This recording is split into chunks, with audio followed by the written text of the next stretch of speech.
Hey there everyone, I'm Marcus with Drive and Be Driven, reporting to you out here in bright and breezy South Florida, and today I have an awesome video for you all. We're going to be diving into the top 5 areas where GMC sort of missed the mark with the Terrain, as well as the top 5 areas where GMC really hit it on the nose. So, let's get started.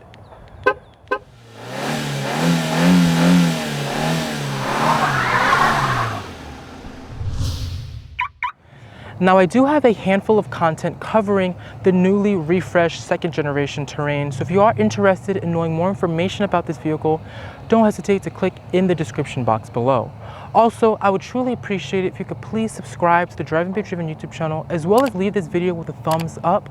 Both of those two simple actions let me know how much you love the content that I create, and I absolutely love making it for you all. So if you could please leave a like and subscribe, it'll be truly appreciated. But of course, without further ado, today we are going to dive into the top 5 most compelling aspects of the Terrain, as well as the top 5 areas that left me wanting just a little bit more. So without further ado, cue that intro.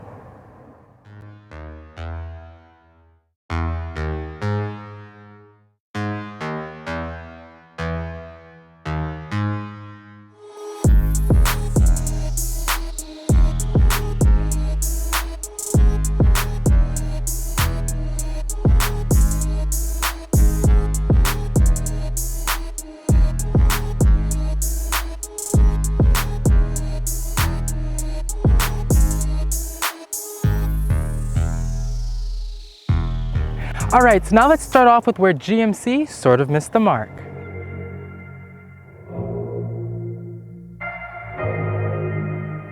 So ranking in the number 5 spot is the fact that the Terrain does not feature any front LED turn signal indicators, no matter how much money you are willing to splurge towards it. And I understand that the model I have here is the AT4 model, but even if you go for the top of the line Denali trim level, which can push over $40,000, you still will not get front LED turn signal indicators. Instead, you are going to get the incandescent bulbs that I have right here on my particular model. And it's actually really surprising because something like the Chevrolet Equinox, which is this vehicle's platform cousin, actually comes with front LED turn signal indicators on its premier trim level, which starts around $31,000.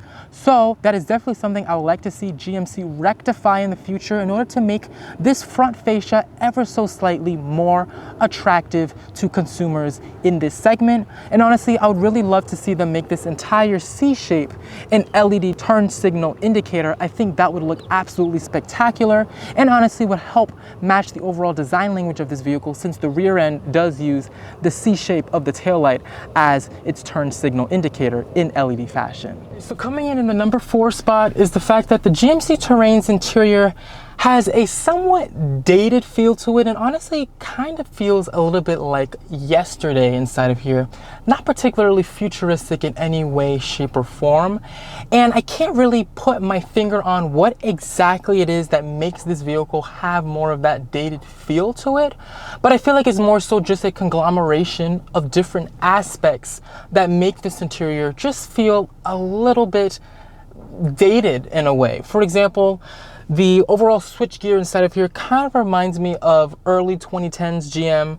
Also, the gauge cluster inside of here is not particularly futuristic looking. And also, even when it comes down to the screen sizing here, this is going to be your upgradable 8-inch screen. Your standard screen is actually going to be 7 inches in lower end trims of the Terrain, but that's as big as it gets, 7 and 8 inches. If you want anything bigger than that, the Terrain is not going to be the vehicle you want, which is quite unfortunate because a lot of competitors are going to offer massive screens inside. One vehicle that immediately comes to mind is the Hyundai Tucson, which offers up to a 10.25-inch screen inside of its cabin and a fully digital, 100% digital instrument cluster. That's just not going to be available inside of the Terrain, unfortunately. But all in all, this is not to get anything mixed up as far as functionality and usability of this interior, because this touchscreen is extremely responsive, very quick to utilize, and the same is going to apply to all of the switchgear. It's very big, has a good tactile feel, and you pretty much know where everything is placed. And the same with the gauge cluster, nice, easy to read, and you even have a heads-up display that's very crisp and crystal clear, and the resolution is superb on this screen. I just wish GM went a bit further and gave this vehicle a larger touchscreen primarily, as well as just upping the feel inside of here a little bit more, because even some of the materials. So of course, like I said, I would just like to see GMC rectify some of those elements just to help push this vehicle in a slightly higher echelon in this class to compete more alongside its more luxurious premium competitors, which the price tag of this Terrain suggests. All right, now despite the Terrain having a rather big and brawny exterior appearance, its cargo area is actually going to be on the tighter side of the class. In fact, this cargo area is going to measure in around 29.5 cubic feet of space, which is just about 10 cubic feet less than class leaders such as the Honda CR-V, the Hyundai Tucson, and the Kia Sportage. Fold down those rear seats, you're going to see an expansion to 63.3 cubic feet of space, which is still going to be trailing behind class leaders such as that CR-V, the Subaru Forester, the Hyundai Tucson, and the Kia Sportage, all of which offer around 10 to 15 cubic feet more space with those rear seats folded down. But it's still worth noting that you're going to have some nice cargo maximizing features as well as cargo versatility enhancing features. For example, you're going to get that hands-free access for your trunk. You just swipe your foot underneath this bumper. It's going to open up in a power assisted fashion like you just saw there. This vehicle is also going to have a generous amount of underfloor storage, and you're also going to get flat fold rear seats. It's going to be a flat seamless transition from your cargo low floor to your rear seat back, so it's definitely going to be a nice added bonus. And to fold down those rear seats is going to have some nice large easy to access chunky levers right here that you just pull, and those rear seats are going to fold 100% down in that nice seamless flat folding fashion.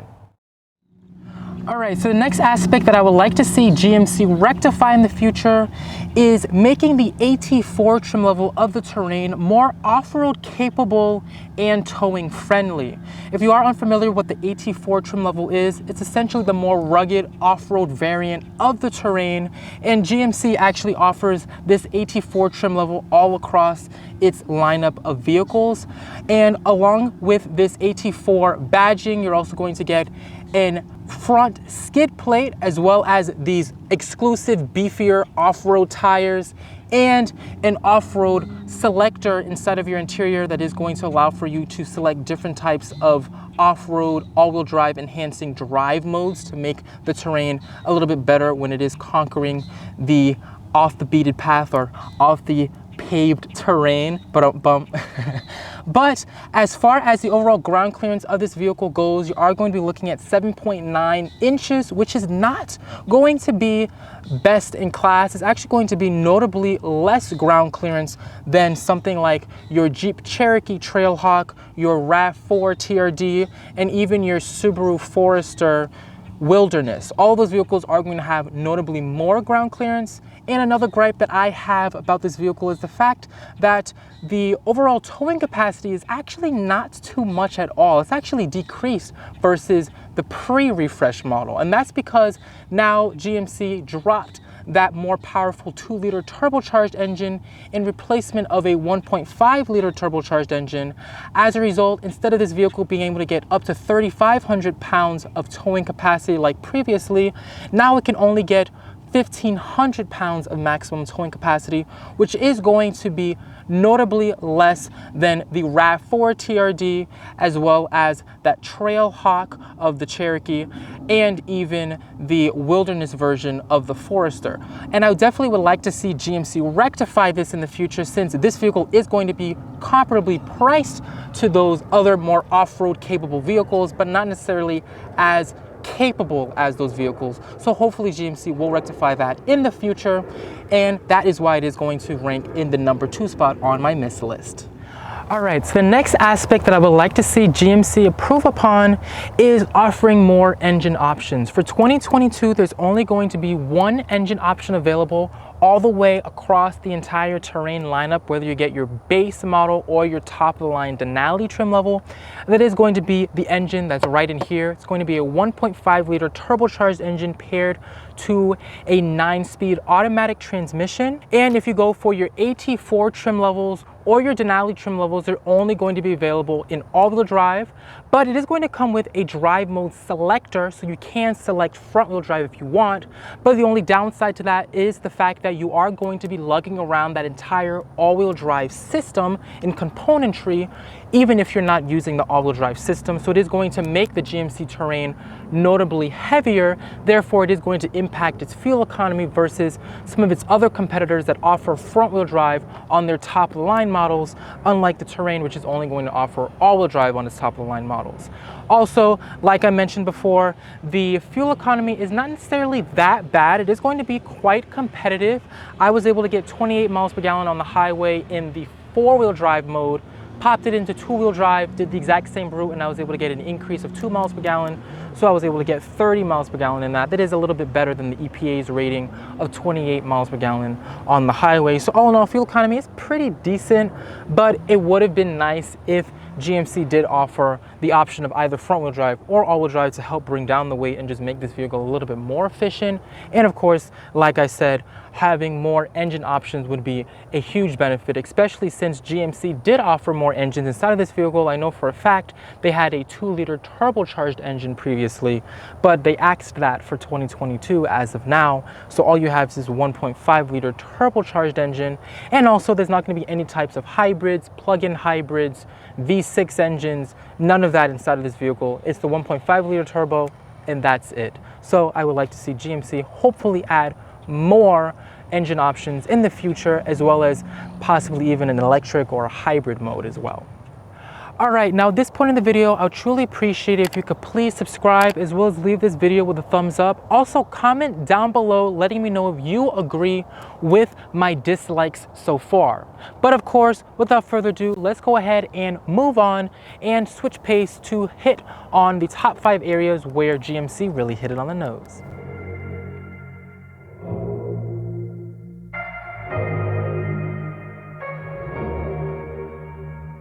All right, now the number 5 area where GMC really hit it on the nose with the Terrain is going to have to come down to this revised front fascia design. I feel like this design is very bold, in your face, and just really makes the GMC Terrain stand out amongst its competitors. A lot of its competitors are trying to go more towards a car-like, coupe-like design, while here with the GMC Terrain, it is definitely going for a more rugged, boxy, bold, and brawny, and almost truck-like appearance to it. This front grille is going to be all new for 2022, as well as those headlights, very bold and boxy, and definitely gives a bit of a reminiscent look to something like the Yukon and even the much larger Sierra pickup truck. You're also going to have this very bold and bulged hood up here as well. And all in all, I just feel like GMC really hit it on the nose and knocked it out of the park with the overall truck-like and SUV appearance of this vehicle. If that's what you're looking for in this class, this vehicle definitely has your name written all over it. The next aspect that I feel like GMC really hit it on the nose with the Terrain is the fact that inside of the AT4 trim level, despite it having more beefy and off-road worthy tires, it still has superb on-road manners. This vehicle has a very plush suspension, and it is going to waft over bumps seamlessly. Also, this vehicle's transmission is nice and smooth. It's not too disruptive or in the way. It's just kind of there in the background. You kind of just forget that it is a 9-speed automatic transmission constantly working inside of this vehicle, but is not intrusive at all. It's definitely a very smooth and seamless type of pairing that GMC has inside of here, which I'm honestly extremely impressed by. When I saw 1.5-liter turbo, 9-speed automatic, my brain was going in lots of different directions, but actually getting behind the wheel of this vehicle, it's surprisingly smooth, comfortable, seamless, and honestly quite easy to drive if you are using this vehicle as a commuter or just a nice highway cruiser.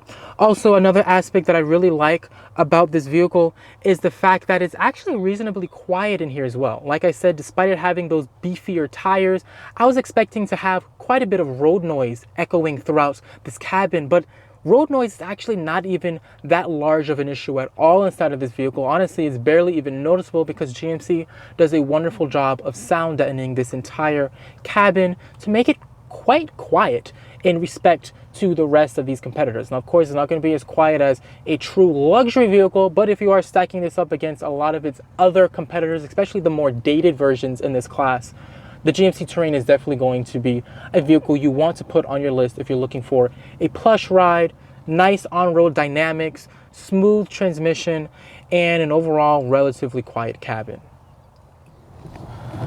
Another aspect that I particularly like about the Terrain is the pretty spacious back seat with a commendable amount of creature comforts.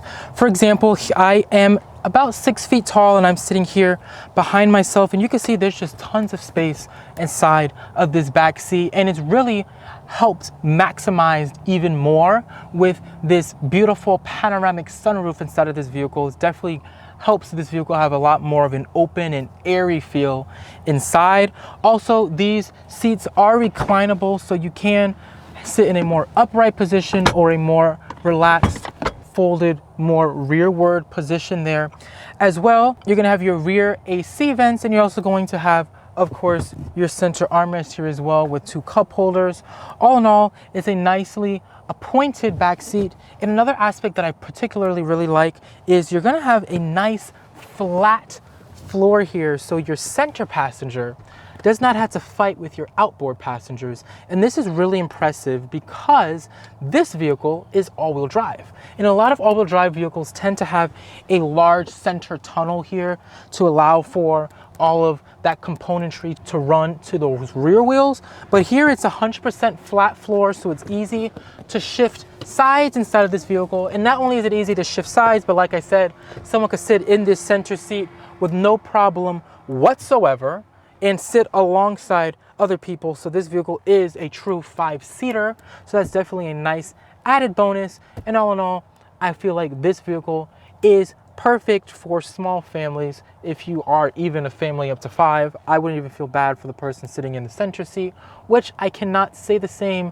for a handful of competitors in the compact utility vehicle segment. The next aspect that is worth applauding is the beautiful, crystal clear visibility enhancing technology inside of this vehicle. So if I were to pop this vehicle into reverse, you're going to see here that you have a 360-degree camera system here with a beautiful trajectory system, as well as where all of your wheels are going to be going. You can change the different views, a beautiful top down right there where your tires are going to be expected to go. You're also going to have a nice side-by-side look there, as well as a top-down, direct top-down view to help you align with a tow hitch or just align with the parking space. And then you're just going to have also your 100% 360-degree view as well. And if you pop it into drive, you're also going to have a view of the front of the car or a view of the back of the car if you put it in reverse. So you have a nice 100% view all the way around, and it really makes this vehicle extremely easy to park and extremely easy to just maneuver in low speed settings. I have to say, I really love the added benefit of this feature because this vehicle is not particularly well equipped when it comes to the overall outward visibility of the windows. You definitely have a very bulged hood inside of this vehicle that is a lot more bulged than a lot of the more car-like competitors in this class, in which you can really barely see the hood or the hood's very sloped down. Inside of the GMC Terrain, it is a very bold, boxy, upright hood, so you definitely see it while you're driving, so it could make it a little bit more difficult to see the corners of the vehicle. And the same applies to the back as well, due to the overall sheet metal and the hip line design that GMC implemented on the Terrain. You are going to have rather small rear quarter windows, so that is going to reduce your visibility. But luckily, GMC is going to offer you blind spot monitoring and rear cross traffic alert, as well as parking sensors. Those are all going to be optional equipment for an additional $695, which I definitely recommend you spring for, because the side mirrors on this vehicle are honestly pretty small in my opinion. They are a bit more on the angular side and kind of reminded me of what's inside of like the Chevrolet Camaro. So they're not the largest mirrors out there, especially considering the bigger appearance of this vehicle. I was hoping for more boxy mirrors, so definitely spring for that blind spot monitoring and 100% please, if you can, go for this 360-degree camera system. You are not going to regret it, and is really going to not only make your life easier, but really impress your passengers as well. When they're in this vehicle, they're going to be like, wow, I love this camera, because it's just that incredible. Even in inclement weather, when it's raining outside, the visibility on here, crystal clear, perfect. And the way that GM positioned it, it rarely ever gets wet either. So I am honestly really impressed with this, and I believe this system alone totally deserves a spot on this list and deserves you upgrading for it, because without it, this vehicle is a little bit difficult to see out of, not gonna lie. And the number one aspect that I particularly love about the Terrain is its family-ready interior with a plethora of storage cubbies and numerous charging ports for your electronics. As far as the storage cubbies go, there are a total of 22 cubbies. Yes, 22 cubbies inside of this interior, but it's worth noting that only 3 of those cubbies are going to be enclosed. The other ones are all going to be exposed, meaning you shouldn't be putting your valuables in there and leaving them in there, because they are going to be easily noticeable. And it's also worth noting that those 3 that are enclosed are typical to most other vehicles. It's going to be your glove box, your center console, and your overhead sunglass compartment. But all of your doors are going to have 3 to 4 different types of compartments, and they're all going to be open and exposed. Your center console, due to the push button gear selector, is going to have tons of compartments on both sides on the lower portion, all within the centerpiece. And then the same is also going to apply once you move on to the front driver and passenger doors as well. They're going to have lots of multi-level storage, and even in the dashboard itself above the glove box is going to be another compartment there as well. So all in all, it's definitely going to have lots of storage to fit your family's knickknacks all over. But also, like I mentioned, there are tons of ports for your electronics. There's actually a total of 5 USB ports all throughout this cabin. You have 2 out back, 3 up front. That means that every single passenger in your vehicle can have their own USB port, so no fighting over that. And another added benefit is the fact that this vehicle has wireless Android Auto and Apple CarPlay, so that means that it's going to free up another USB port for maybe someone's second device. Also, inside of this vehicle, you're going to have a USB Type-C, so it's smaller, more advanced, newer ports for phones, as well as the more old school 12-volt sockets. That's still going to be in here. And you're also going to have a household 120 volt power 3-prong outlet in here as well to charge up or plug in any accessories that you may need to plug in here as well. You're also going to have an aux port. And all in all, I just feel like this cabin is perfect for tech savvy families that just have all their electronics on hand, and maybe you're going on a road trip, want to charge it up, don't want to stop, or even fight over your next door passenger over who's going to charge their tablet. So that's just a nice little attention to detail that I have to 100% commend GMC for. All right, well, there you have it, the top 5 hits as well as top 5 misses of the newly refreshed 2nd generation GMC Terrain. Huge thanks to my peeps over at GMC for loaning me this vehicle for the week. Well, that's it for this right off the bat episode. Comment and tell me what you would like to see in future videos. Don't forget to like, subscribe, and share. This is Marcus, and thanks for watching Drive and Be Driven. Keep it positive, and I'll see you next time.